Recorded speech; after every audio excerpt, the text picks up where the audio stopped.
From Buenos Aires to New York City, my next guest has spent over 3 decades dancing through borders, blending tradition with innovation and performance with purpose. She's a choreographer, educator, filmmaker, and writer whose work challenges, heals, and transforms.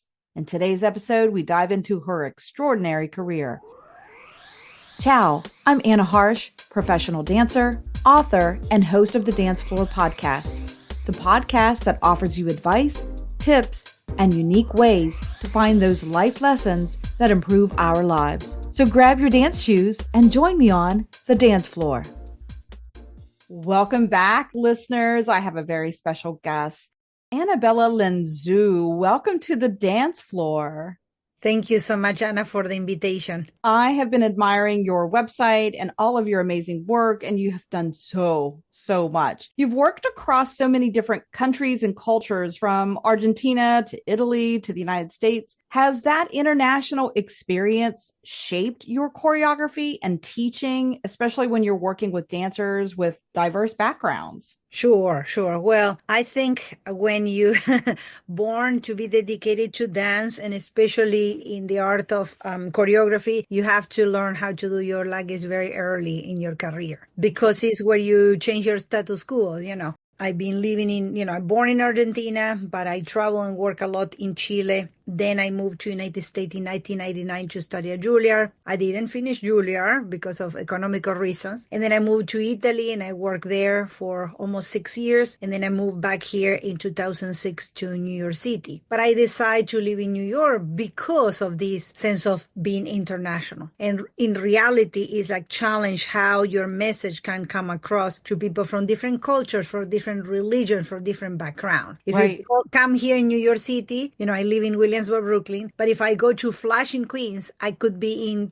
Chinatown, in Koreatown, in Taiwan town, and then Sure. I can, go to Greenpoint, and I can find the Polish and Russian communities. And then I come here in Williamsburg, Brooklyn, and we have the Hasidic and the Italian.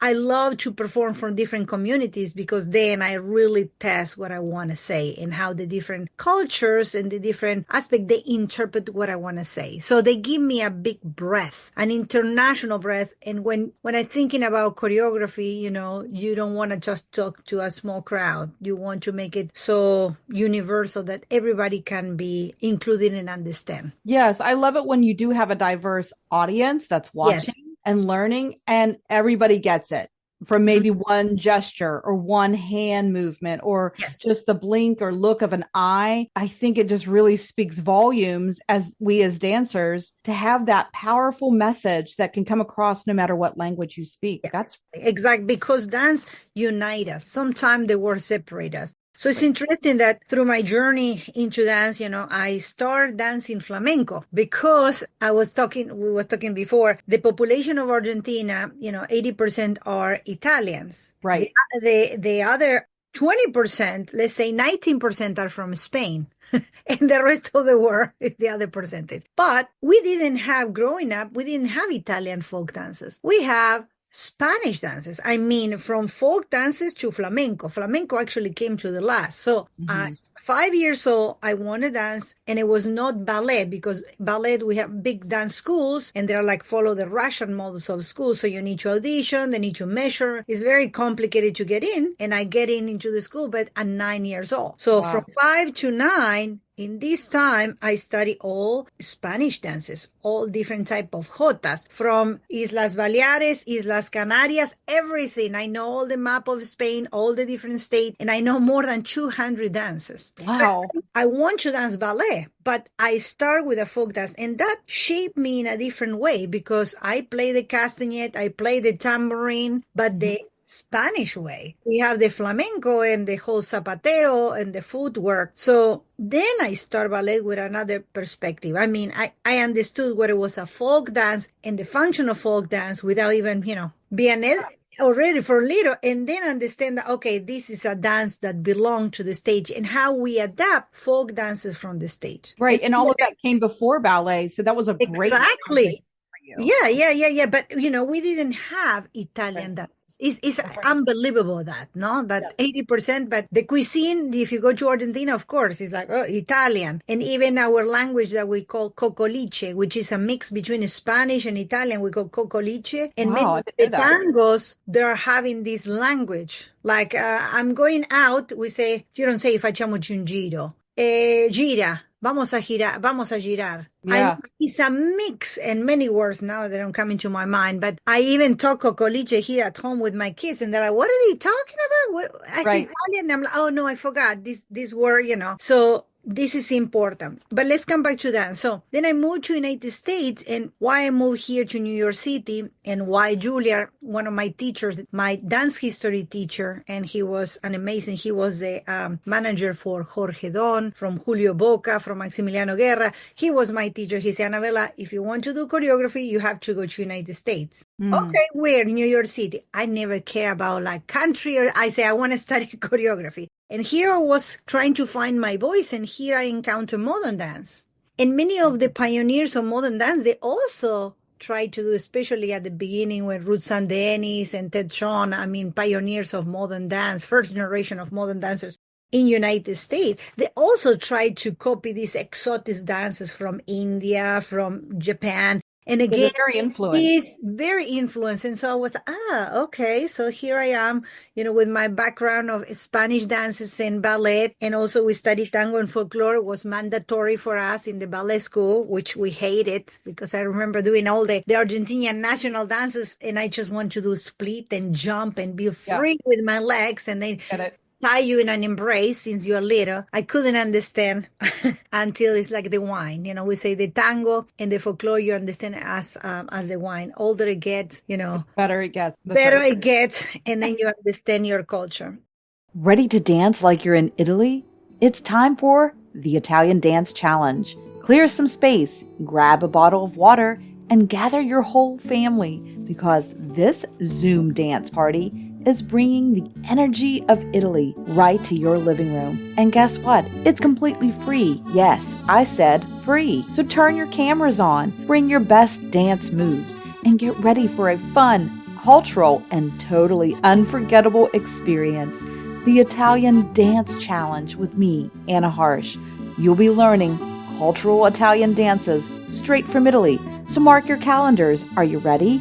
May 20th, June 17th, or July 15th, 6 p.m. Eastern Standard Time. Now go right now to allegrodancecompany.net to register. That's allegrodancecompany.net. Andiamo! Let's dance together. And then moving to Italy for me in 2002 was like living in a live museum because I went there, to continue my career as a choreographer, but I was in the south of Italy. And I went into summer. So I remember going to the piazza and the festivals, and I was single at this time. So the gentlemen, they do the gesture with the head, and I pick up the dances so fast, of course. And everybody's, I come and teach you. So learning on the streets, then taking workshops, it was like another understanding of the humanity, how we can understand who we are, about our land, about our costumes, our religions, our psychology of the popolo through the dances. And I just love it. And that's so important. So That's much. so important for people to understand that just learning dance, even if it's, your own culture or another culture, Yes.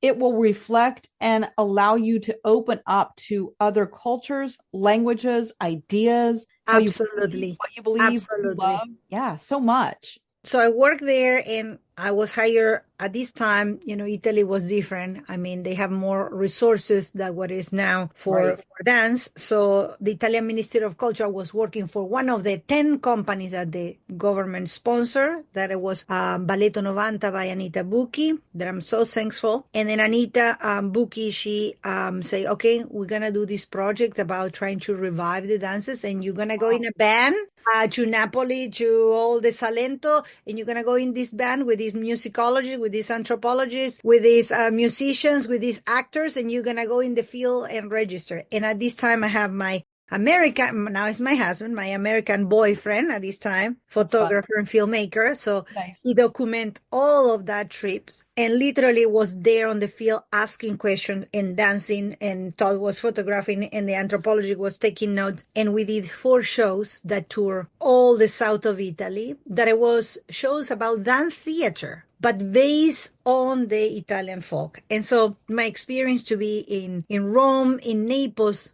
as an Argentinian, but daughter of immigrants, but teaching their popular dance, it was fun for me because I've been teaching the Italian dancers something that is in their culture, but it needs to be someone from outside that is very interesting, and because it's coming from the outside, someone is interested in our culture. I have the same experience, Anabella. Same experience. I'm showing them a mirror of what they should know and learn. So it was very interesting, that process of transmission from one dance to another. And then all our research is part of the, in the neighborhood, the EUR, El Museo de Arte y Tradizione Popolare in Rome is all our research, that we leave photos and writings and everything, because we was for 4 years researching of specific dances. And for me, it was like a dream come true, because again, my formation, it was very technical, but then I have another perspective because I've been studying folklore from so little. And sometimes, this happens in the dance community, especially I feel it here in the United States, that they put dances in different categories. Oh, you doing ballet is better than tap. I'm like, what? Right. You have to do this, have nothing to do, because the function of the dances are different. Right. And so this way to,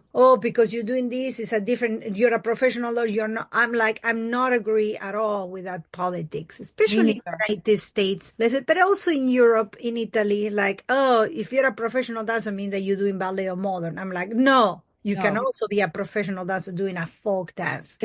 Represent your country. So it was very interesting for me crossing these bridges and connect dancers that was training in modern dance or in contemporary dance, and then I was teaching them folklore. And then the company Balletto 90 was amazing because we have 10 live musicians, 3 actors, depending on the production, 3 or 4 actors, and then 25 dancers. So we have a lot of material to work. And I remember one of the shows that I choreographed called Entro Terra, and we are in Rome, and I decided to play with the superstition. And when the curtains open, the first thing that they see is a table with a white tablecloth and a pair of red shoes on top of the table. And immediately people start, woo, woo, woo, woo. And I was like, what's going on? And so the technical director closed the curtain and said, Anabella, remove immediately these red shoes from the table and put it under. This is bad luck. I say, I was wonder if here in Rome, they will have the same ideas that we did on the South. So I was playing with consciousness about their interpretation. And it was very, very fun to work with the symbology of the dances, but bring it into a dance theater show where we have text, where we have movement. And again, like your job, Anna, is how we pass this to the next generation. Sometimes we need to have another lexicon to talk about the same thing. That's right. So that was my job in Italy. And then I moved back. Annabella, let me stop you right there. Tell the listeners a little bit about the red shoes, like why they would have that reaction if they don't know. Well, first of all, shoes on top of the table, yucky. No, of course. How it's like a hat on a bed. They bring bad luck. Yeah. And the whole story of Cenerentola, of Cinderella, the lost in one of the shoe, which is the meaning of losing the virginity, and all this idea that the whole show was based about. And I play with that reference right from the get-go. So, but of course, for me, contemporary art is about provocation. Absolutely. And provocation about certain ideas that we have and make us think, why still, putting a shoes on top of the table? This is a theater. This is not a house. Right. Playing with this symbology, what it will mean and why red shoes and no But black. It just shows you that the cultures, really hold those superstitions or those ideas or those myths really so tightly that they would laugh out loud, when they see anything close to that. Yes. And so you're poking at something that they need to deal with immediately. And I think that's what we do as dancers and choreographers, right? Yeah. We want to spark a conversation about something that is different or unique or maybe boundary pushing. Yeah. Exactly. A friend of mine, he's a theater director, and he say, Annabelle, I think this quote is from Brecht in theater, I think. But he sent me this quote that say, art making is not a mirror of the society. Art making is a hammer that shape our society. So it's interesting, like when you're working in a folk, how you continue shaping with a hammer. It's like a continue shaping what is tradition, what is folklore, who I am, who's my identity. And many of us South American artists, especially Argentinian artists, we are obsessed with the topic of identity. Because again, we are European born in South America, and Argentina, we have a lot of conflict about that, who we are in the world, what do we have to give, and come back to the roots is the answer. For sure. Well, I know that many dancers out there struggle back and forth with technical training and then our artistic expression. Can you talk a little bit about that? And I know you have a book that maybe dives into that a little bit, teaching dance, meaningful gestures. How can we get dancers to find deeper meaning in their movement without sacrificing something of themselves or technical sides of their training? Sure. Well, I have two books. The first one, Unveiling Motion and Emotion, is a bilingual book, Spanish and English, was published in 2013, and is my travel along these three different cultures, South America, United States, and Italy. And then I talk about this back and forth and teaching different cultures. My second book that was published this year, 2025, in January, is called Teaching and Learning Dance Through Meaningful Gestures. And the first is divided in three parts. The first part is about dance pedagogy, how to teach dance, technically speaking. Right. And the second part is about the technique, but the technique in the artistic application. And the third part are resources. The second part that is answering your question, when you understand the motivation of a gesture, why you're dancing, how the intention create a shape, how energy make you create a form. For example, in Italian dances, when you're holding your arms to the side of the body, many different cultures, they have this open embrace. Right. And understanding that it's not just a position that you're holding in the air, your arms mostly, on the same level of your eyes. What this means to be embraced in the air to the other person, embrace the presence, the energy of someone else. So in the second part, I talk about that, you can be, especially again in this country, because we're talking about American audiences, this doesn't happen in the rest of the world. Moving to here and find dance competitions, it really creep me out and scare me, because we are not in a sport form. What we're doing is an art. And I find out, even myself in New York City, explain the difference between art and sports. And I'm like, it is a completely different thing. In dance, we compete to ourselves. We don't compete about who's jumping higher, who's turning higher, who's doing this, blah, blah, blah on the air. I'm like, I'm not interested in that, because dance is about the union between the body, the mind, and the spirit. So when I'm talking about the technical thing, putting your leg a la second to the side in 90 degrees turnout, it feels different than put your leg tilting to the side, doing a tilt in 160 degrees. Right. That the shape create not just a feeling for myself as a dancer, but also to the audience. So each movement, that's why I call the original title for my book, it was supposed to be called Inner Thought, Outward Movements. But then I changed it for many of the publishers and editors that I have for the book, because it took me 11 years to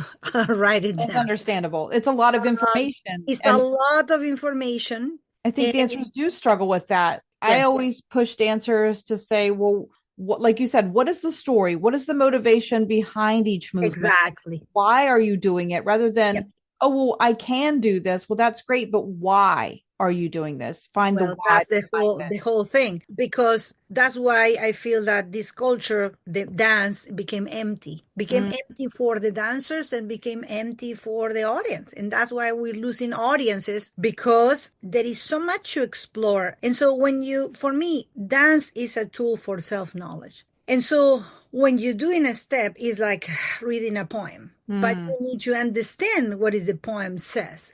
how the poem affect you emotionally, spiritually, physically speaking. So I'm a very high technician because, I study with ballet, and the anatomical part of the book is there, like how to turn out, how to find your neutral spine, how you carry your port de bras. Literally, I go from head to toe and talking about breath and eyes and everything else, but always having in consideration that this is to train for performance. Correct. I mean, even if you are in the most remote town, I'm from Patagonia, it's a very small town, we start to perform for the audience. We don't compete for the audience. And so that triggered us in a different way. And then, I don't know, imagine competing with Italian dances or, like there is competition of tango. Yes, there is the World Cup in tango, and most of the times win foreigners and not Argentinians. This is a reality. Many of our tarantellas that even my company performs, there's that improvisational aspect that I still keep. Absolutely. I don't choreograph. I'm like, nope. When you go in the middle, yes, the movement will find you. The steps will find you. Absolutely.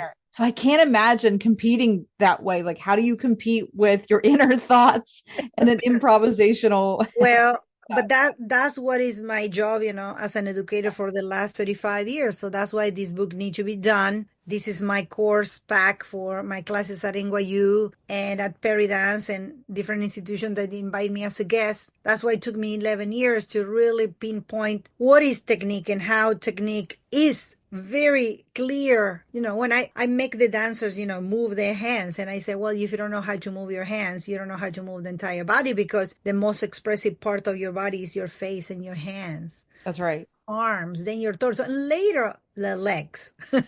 Right. That's later for sure. Well, I know you've toured so many dancers with your teachings and your books and your amazing repertoire that you have and all of the studies and experiences that you have.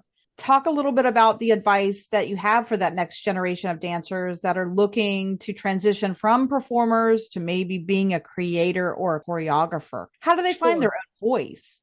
Sure. Well, I feel that, it's a big difference between being a mentor and being a teacher. And in 2000 specifically, I find myself in the position to become a mentor. I decide to become a mentor because of all this experience. And so I started the online choreographic mentorship program that is online. Now we open one that is in person here in New York City. But since the beginning, since 2020, I have more than 150 participants from all over the world, from Egypt, from Chile, from Mexico, from Germany, from Spain, from Italy, that online I help them to find their voice as a dancer or as a teacher as well. I have many dance teachers that they want to talk about what is their mission in their community. So for me, a mentor is like a beacon, is like, they orient you not just technically, but also artistically and humanistically. Find out who you are and why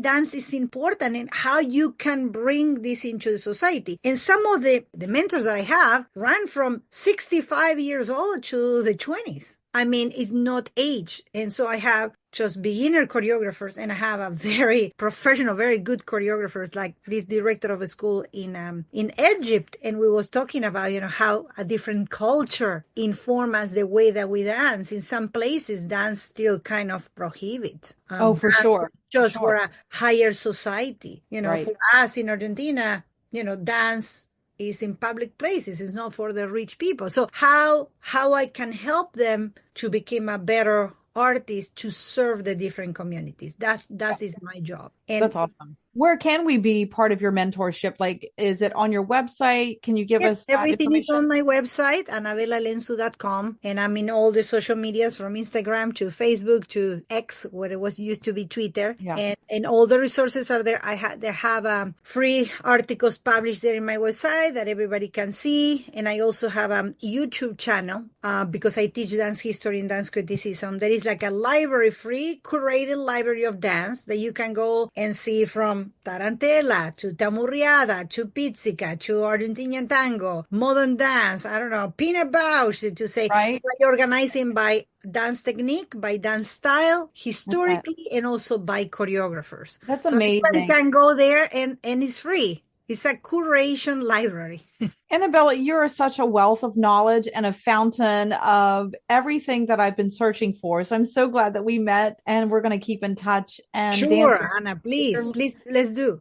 And if you're listening, dancers, go to her website. I'm going to include that on the notes so they can click right on it and find you and maybe create, a relationship and a new mentorship with you. And I think that's fantastic. Wow. Well, Anabella, thank you for sharing your wisdom and all of your words today. I know we're all taking notes. And I can't wait to dive into your books and some more of your work and be a part of your celebrations next year. We'll talk about that soon. So thank you so much, Anna, for the space and support. And I'm here, that's why I say, that's my job. My family was mostly doctors and nurses in Argentina. My family in Italy are all teachers. So I think this is engraved in me, is the service. So anything anybody needs, just knock at my door. Happy reach to out. That's right. Reach out. Thanks everyone for listening today. I'm your host, Anna Harsh. And until next time, keep moving on the dance floor.